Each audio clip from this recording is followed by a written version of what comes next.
Usisahau kusubscribe, kulike, kucomment, kushare kwa ajili ya kuendelea kupata habari mbalimbali za kimichezo ambazo sitakuwa tunakuwekea hapa ndani ya Mafie TV. Wana taarifa kutoka ndani ya kikosi cha Simba na kutoka kwenye vyanzo vya kuaminika ndani ya kikosi cha Simba.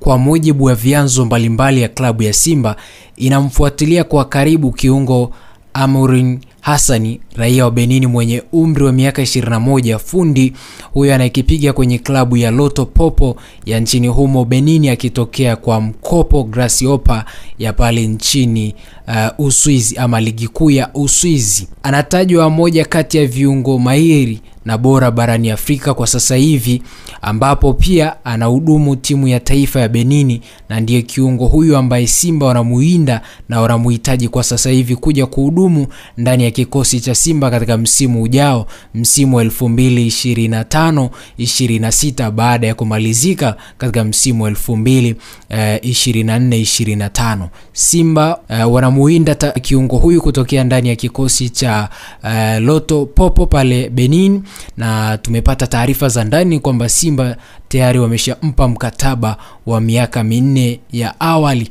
kwa ajili ya kuja kuhudumu ndani ya kikosi cha Simba. Je, itakuwa ni ingizo ambalo linatija ndani ya kikosi cha Simba? Kusubiria msimu ujao ndani ya kikosi cha Simba atafanya nini, na usajili huu utakwenda kulipa chini ya kocha Faldu, na taarifa zipo Faldu kwamba anaelekea pale Morocco. Usisahau kusubscribe, kulike, kucomment, kushare kwa ajili ya kuendelea kupata habari mbalimbali za kimichezo ambazo tutakuwa tunakuwekea hapa ndani ya Mafie TV.